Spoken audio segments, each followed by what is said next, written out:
Nagaa waaqayyo gooftaa isiniif haa ta'u. Kam jirtu obboloota koo, maatii koo kan taatanii channelii koo jalatti warqee biitii channelii jala kan jirtan hundumti keessan nagaa keessa miti.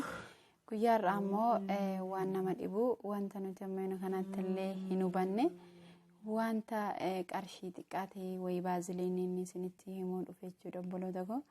Vaaziliin waa baay'ee waan hedduuf keessaatti faayidaa kan qabudha. Vaaziliinii garuu akkaataatti fayyadama isaa mee walumaan iyyuu hin ilaalla.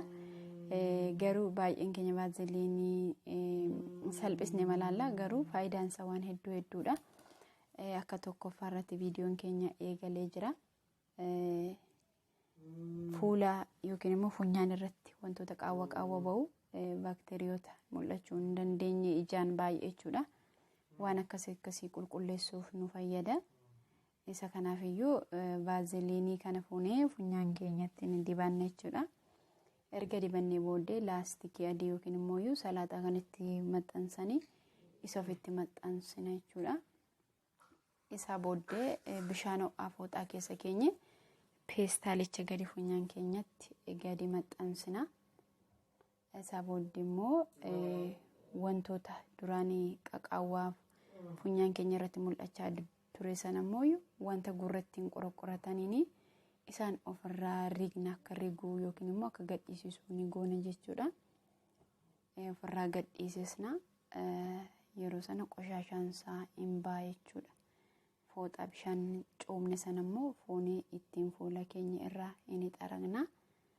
Isa booddee kun akkuma isin argitanii lammaffaa isteeppii lammaffaa immoo hidhii keenya goggogu jechuudha. Hidhii keenya goggoguuf vaaziliinii xiqqoo fuunee wanta ho'isuu danda'u jala keenya jechuudha. Isa booddee vaaziliinii sana fuunee sukkaara waliin erga maknee booddee hidhii keenya vaaziliinii hidhii goggoguu sanatti ni dibanna jechuudha. Erga dibannee daqiiqaa muraasa booddee immoo ofirraa xaragna. Isteeppii sadaffaa immoo vaaziliinii mammas vaaziliinii xiqqoo fuunee fuula keenyatti dibna jechuudha.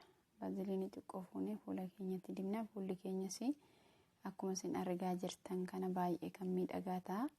Isteeppii arfaffaa rifeensa mataa keenyaa yookiinis immoo maal jedhama damee kan baasu yookiin immoo qaxxalaa kan baasuuf illee inni fayyada jechuudha. Akkuma isin argitanii kana wal qixxaataa kan ta'e caafiinsaa kan namatti tolu kan miidhagu laslaasaa nuuf ta'a vaaziliinii yoo itti dibanne. Isteeppii shanaffaa koomeewwan keenya yookiin immoo miilli keenya karaa duubaa yeroo baay'ee nu jalaa goggoga. Isa kanaaf iyyuu vaaziliinii fuunee miila keenya isa goggoge yookiin immoo kan babbaqaqu sadarkaa garaagaraan babbaqaquu danda'a.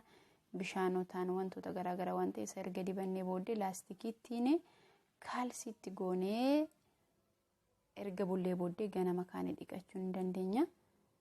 Sadarkaa jaaffaa irratti immoo vaaziliinii xiqqoo maankaa tokko bishaan ho'aa danfuu erga bulluqsine maqsine booddee yookiinis immoo wanta hidhii diimessu isarraas xiqqoo fuunee vaaziliinii sana faana wal maknee firiizii keessa xiqqoon keenya. Isaa booddee akkuma isin argaa jirtan kan bifti isaan ta'a.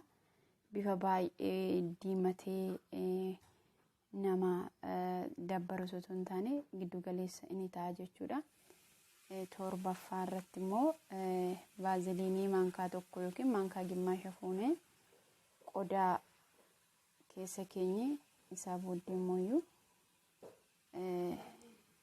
vaayitaamin E yookiin immoo vaayitaamin oil kan jedhanii waliin maknaa jechuudha. Sirriitti waliin makna.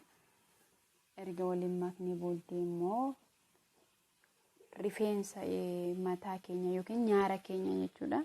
Nyaara keenya warra akka nu guddatu barbaannu isatti dibanna jechuudha. Yeroo kana wanta nuti barbaanne nuuf ta'a. Torbanitti guyyaa lamarreetoo dibannee bu'aa qabeessa hin taane jechuudha. Kun akkuma isin argaa jirtan kana isiniin jedha. Waan hordoftaniif eebbifama.